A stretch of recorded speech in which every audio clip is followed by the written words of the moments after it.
находится на стадии клетки, он не может этого va выбрать. retrouver cette question et je vous donnerai des éléments de théorisation dans des séances ultérieures. Я вам покажу, Il y a une deuxième на question, дальнейших лекциях существует peut-être encore. еще один вопрос. Est-ce que vous avez le droit Вопрос о том, de ne pas utiliser ce diagnostic? имеете ли вы право не использовать этот диагноз? То есть сказать, мы не можем знать. Puisque les générations précédentes, elles, Поскольку как-то предыдущие поколения не знали и обходились без этого. vous pouvez accéder à cette Но с того technologie. момента, как вы знаете, что вы можете получить доступ к этой технологии, Vous avez moralement le droit имеете de ли ne pas вы le faire. нравственное право не использовать Vous ее? imaginez que votre enfant, dans 30 ans, vous dise И представьте pourquoi себе, m'as-tu fait vivre? что ваш ребенок через 30 лет вам скажет, зачем ты дал мне жизнь, если ты мог знать, что со мной будет такое. Pourquoi m'as-tu fait vivre? Почему я Alors, bien должен знать? entendu, c'est encore une fois une question Конечно же, moralement extraordinairement difficile. это вопрос в нравственном отношении очень трудный. Vous pouvez aussi Вы можете réfléchir также à la définition de ce qu'on peut appeler un handicap. Est-ce que c'est подумать, forcément un handicap? Il y a eu un cas juridique то, aux что États-Unis, с ним будет, это действительно будет инвалидностью его или нет. où un couple de sourds-muets, Так, например, l'homme et la femme étaient tous les deux sourds et muets, муж и жена, они оба были глухонемые. obtenir d'une banque Они получили de от cellules, банка клеток une banque de sperme et une banque d'ovules, la possibilité de Возможность choisir génétiquement выбрать, les cellules de telle sorte à avoir un enfant qui soit sourd-muet. они Vous pouvez выбрали être sûr d'avoir un enfant sourd-muet. ребенка, Parce que который vous considérez que chaque sourd-muet был бы тоже leur a глухонемым. permis de découvrir une richesse extraordinaire, une culture extraordinaire qu'ils voulaient pouvoir transmettre à un enfant. И потому что они считали, что их вот этот статус глухонемых позволил им открыть невероятные богатства и удивительную культуру, которую они хотели передать ребенку, который тоже был бы глухонемым. Par cette nouvelle technologie. Mais ce n'est que la première étape. Но это первый только этап. Второй этап, Beaucoup plus radicale, намного более радикальный, c'est celle du clonage humain, это клонирование человека, reproductif. репродуктивное клонирование, которое еще не доработано, но которое когда-нибудь будет доработано. De choisir en principe la totalité du codage génétique de votre enfant. Потому что тогда вы сможете выбрать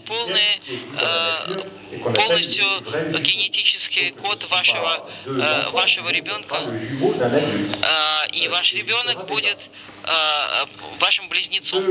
Second problème fait l'objet de toutes sortes de controverses philosophiques. Это предмет для самых разных философских споров. Encore plus spectaculaire. И я вам приведу еще третий этап. Annoncé. И этот этап объявлен уже. qu'on appelle des bébés de synthèse. Это переход к тому, что называется синтетическим младенцем. Это C'est le fait que des généticiens vont что identifier генетики des gènes spécifiques найдут специфические гены, traits comme l'intelligence, la taille, la couleur des cheveux, etc., которые отвечают за разные свойства человека, améliorer и улучшат votre enfant. вашего ребенка. C'est-à-dire introduire dans l'ADN То есть в ДНК эмбриона cette caractéristique génétique введут pour ту l'améliorer. или иную генетическую характеристику. Des caractéristiques Можно, d'ADN например, qui, pourquoi pas, ne soient pas humaines. внести характеристики, такие черты, которые не являются человеческими характеристиками, потому что генетические опыты проводятся уже и на животных. Почему не внести в генетический код какие-то нечеловеческие гены, потому что это позволит сделать человека сильнее, ловчее и так далее. Cette dernière possibilité Конечно же, encore en grande partie de la science-fiction. эта возможность еще сейчас относится к области научной фантастики. Потому что сегодня в генетике мы пока еще не можем знать, какая комбинация генов отвечает за те или иные черты человека. Il est extraordinairement difficile И pour l'instant d'essayer de чрезвычайно трудно. Чрезвычайно трудно понять, где именно следует сделать модификацию для того, чтобы добиться того или иного результата. Но думаю, что этот результат появится рано или поздно. Каковы же этические проблемы, которые все это порождает? Мы увидим, что они ужасны. Самая простая проблема, но нравственно трудная. Это что для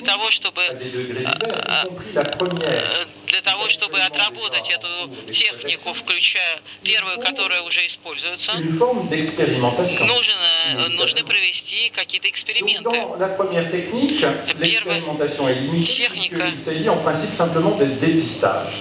Первая техника это определение генетического кода. Но в других случаях, если мы хотим сделать эти техники действенными, нужно будет проводить эксперименты. Подумайте о клонировании животных, об овечке Долли, чтобы знаменитой овечки Долли. Чтобы добиться возникновения овечки Долли, до этого было 270 неудачных попыток, потому что это очень сложно. То есть 270 овечек не получилось. Когда не получились овечки, это всего лишь, пока это всего лишь барашки, мы готовы, может быть, терпеть это. Но согласны ли вы, что у вас не получилось несколько сот человеческих существ, пока у вас не получится удачный клон? И самая неудача будет заключаться в том, что у вас будут люди-монстры, люди-чудовища. И поэтому использование этой технологии предполагает, что нужно с этической точки зрения принять, что будет стадия неудачи. Поскольку те философы, которые защищают позиции трансгуманизма, полагают, что это неизбежная жертва, и полагают, что если эти неудачные существа не будут людьми, и значит ничего страшного. Но на самом деле дело будет в том, что все-таки это будут люди с серьезными физическими недостатками. Еще можно la possibilité, avant d'en arriver à ces extrémités que sont le clonage et le bébé amélioré, того, как мы подходим к крайним случаю клонирования и синтетического младенца, существует еще реальная проблема. Это возможность предоставить родителям выбор ребенка. И эта возможность существует в суррогатном материнстве, но не только в связи с суррогатным материнством. Я бы хотел вспомнить другую книгу Сандела, которая называется по-английски «Против перфекционизма», против улучшения человека.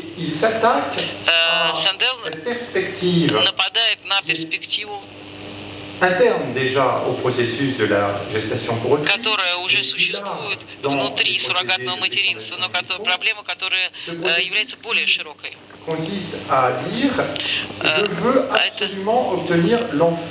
Проблема заключается в том, я хочу обязательно иметь такого ребенка, каким я его хочу, заранее определяя каким я хочу этого ребенка и как я его рожу, сам или через другого. Сандел приводит некоторое количество аргументов, и я вам приведу самые сильные аргументы из его книги. Первый аргумент, который он использует, это противопоставление принятия, согласия и контроля. Он говорит, что идея улучшения человеческих существ влечет за собой мысль, согласно которой родители должны формировать своего ребенка. Они должны как бы дизайнерски проектировать его. Они должны делать проект своего ребенка. Они должны решить заранее большую часть характеристик своего ребенка. Это новая идеология, согласно Сандерсу, в нравственном отношении опасна, потому что взаимоотношения с детьми, по его мнению, это прежде всего взаимоотношения приятия. Приятие того, что вам дано. Потому что в классическом случае